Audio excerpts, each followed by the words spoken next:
তোমরা আল্লাহর রাস্তায় জিহাদ করো বিআমওয়ালিকুম, তোমাদের সম্পদ দিয়ে, ওয়া আনফুসিকুম, তোমাদের জীবন দিয়ে। জীবন এবং সম্পদ দুইটাকে বাজি লাগিয়ে তোমরা আল্লাহর রাস্তায় জিহাদ করো। জিহাদটা কি? জিহাদ হচ্ছে একবারে সহজ কথায় যে পৃথিবীতে অনেক মতবাদ, অনেক চিন্তা আছে না, দর্শন আছে, অনেক সিস্টেম আছে। সব সিস্টেম তো আল্লাহর দেয়া সিস্টেম না। যে আমাদের চৌমনি বাজার অত চলে, আমরা ব্যবসা করি, আমার পরিবার অত চলে, মানে কিভাবে চলে? যার যেভাবে সিস্টেম, পদ্ধতি, যার যেভাবে অভ্যাস বা পছন্দ, সে ওইভাবে তার সংসারকে চালায়, তাই না? প্রত্যেকের মতো করে চালায়। পৃথিবীর বুকে যত সিস্টেম আছে, যত রকমের, এক একজনের এক এক রকম পছন্দ, এক একজনের এক এক বুদ্ধি, এক এক কৌশল, এক এক পরামর্শ আছে না? এই সব কিছুর মধ্যে আল্লাহ তাআলারও একটা সিদ্ধান্ত আছে যে কোন কাজ কিভাবে হবে। ব্যবসা করলে আপনি কিভাবে ব্যবসা করবেন, আপনি চাকরি করলে কিভাবে চাকরি করবেন, আপনি একজনের সাথে লেনদেন, টাকা পয়সা একজনকে দিবেন, একজনকে নিবেন, কিভাবে দিবেন নিবেন, আপনি দেশ চালাবেন, আপনি সমাজ চালাবেন, আপনি পরিবার চালাবেন, আপনি নিজে চলবেন, আপনি কিভাবে চলবেন।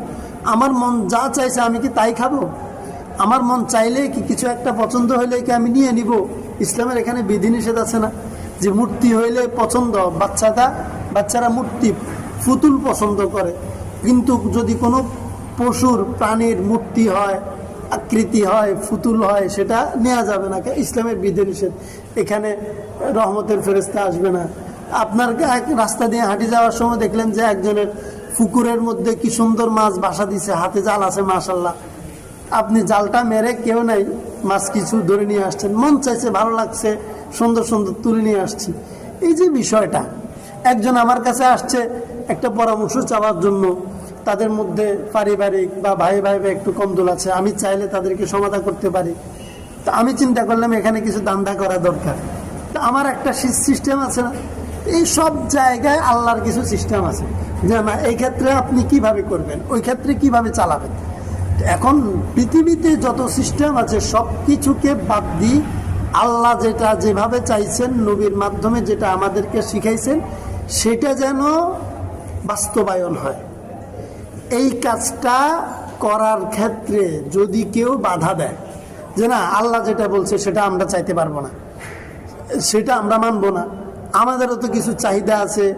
যেমন বাংলাদেশের সংবিধান নিয়ে কথা চলতেছে, সংবিধানটা সংস্কার করা দরকার, পরিবর্তন করা দরকার, সংবিধানে কি থাকবে কি থাকবে না, এখানে কথাবার্তা চলছে। এক্ষেত্রে কিছু মানুষ বলে যে এখানে কোনো ধর্ম থাকবে না। কেন ধর্ম থাকবে না? তারা মানে ধর্ম থাকলে ধর্ম মানুষকে নিয়ন্ত্রণ করে, আমি যেভাবে চাইবো আমাকে সেটা করতে দিবে না, তো মানুষকে সীমাবদ্ধ করে ফেলে। তো আমরা কি করবো? তো আমাদের সংবিধানের মধ্যে সেকুলারিজম রাখবো। মানে সেকুলার মানে তারা বোঝায় যে আমাদের যেটা ভালো লাগে, আমাদের যেটা পছন্দ হয়, আমরা সেটা চালাই দেব। ধরুন একজন মানুষ তার বাচ্চাকে বোরখা পরিয়ে স্কুলে পাঠাচ্ছে, না আমার কাছে এই জিনিসটা ভালো লাগে না। একটা মেয়ে কেন বোরখা পরবে? একটা ছেলে দাড়ি টুপি রেখে সরকারি চাকরি করতে যাবে বা একটা কোম্পানিতে চাকরি করবে। এখন কিছু মানুষ বলে না, আমার কাছে এইটা ভালো লাগে না। একজন মানুষ দাঁড়িয়ে রাখবে, এইটা আমার ভালো লাগে না, আমি তো রাখবো না, আরেকজন রাখতে গেলে সেটা আমার ভালো লাগে না, আমি তাকে এটা অ্যালাউ করবো না। আছে না এটা সিস্টেম? এখন তাদের কথা হচ্ছে যে সংবিধান সেকুলার সংবিধান করব। কেন? যে আমরা দেশে কখনো আমাদের মদ খাইতে মন চাইবে, আমাদের আবার মন চাইবে যে বিবি দিয়ে হয় না, আমরা আবার পতিতালয় চালু করব, মন চাইলে পতিতালয়ে সময় কাটাবো। আপনারা এটা আশ্চর্য ভাবেন না?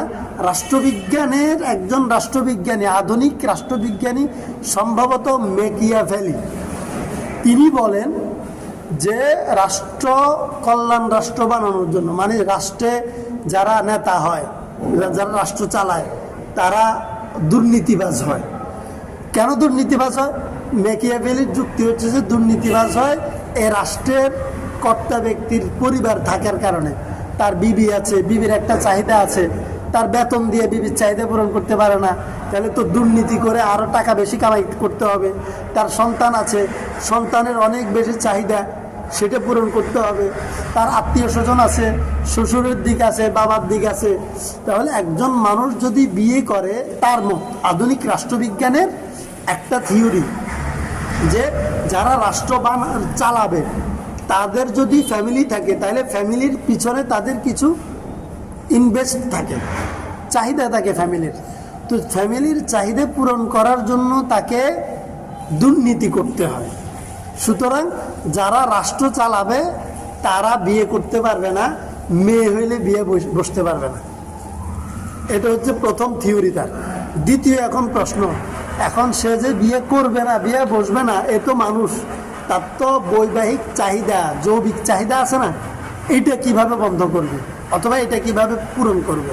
তো এখন সে বলে, ওই এর আধুনিক রাষ্ট্রবিজ্ঞান বলে যে মানে একজন জনকের মত এটা, সে বলে যে যারা রাষ্ট্রে যাবে, মন্ত্রী, এমপি, সচিব, হ্যাঁ, এরা ইউনো যা আছে, মানে রাষ্ট্রের বড় বড়, এরা কি করবে, এদের মধ্যে কিছু ছেলে থাকবে, কিছু মেয়ে থাকবে, নারী পুরুষ সবাই তো থাকবে।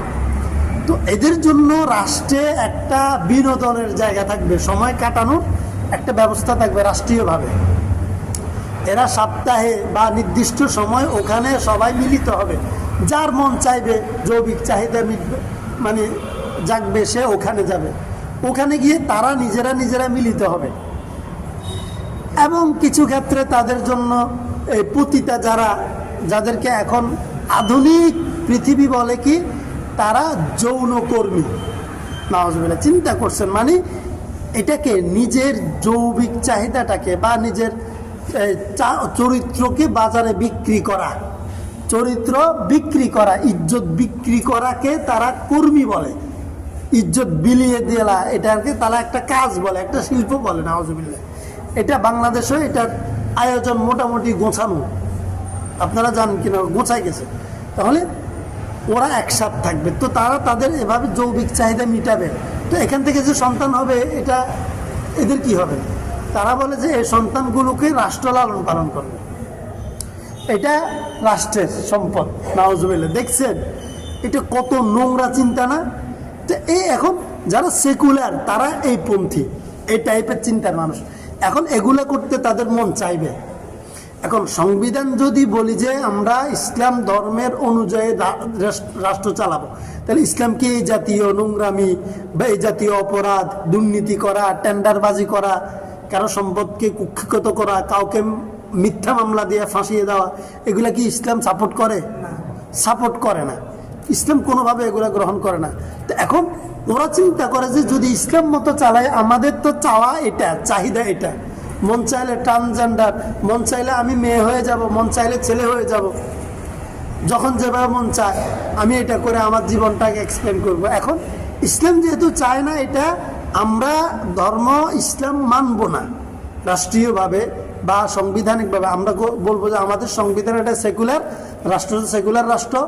যারা ধর্ম পালন করবে তারা হচ্ছে সেকেন্ড ক্লাস নাগরিক। এখন এই যে ইসলাম পালন করতে দিবে না, ইসলামের মেথড বা ইসলামের সাইকোলজিকে, ইসলামের থিওরিকে বাস্তবায়ন করতে দিবে না যারা, এখন আমাদের তো দায়িত্ব যে কোনোভাবে এটা বাস্তবায়ন করা। এখন করতে গেলে সংঘর্ষ হবে না? এই জায়গায় সংঘর্ষ হলে সংঘর্ষ করা, শক্তি প্রয়োগের প্রয়োজনে শক্তি প্রয়োগ করার নাম জিহাদ। ইসলাম বা নীতি, ঈমান, ইসলাম সত্য প্রতিষ্ঠার পক্ষে যদি কেউ বাধা হয়ে দাঁড়ায়, সেই বাধাকে মোকাবেলা করার নাম জিহাদ। আর যারা ওই বাধাকে মোকাবেলা করে তাদের নাম মুজাহিদ।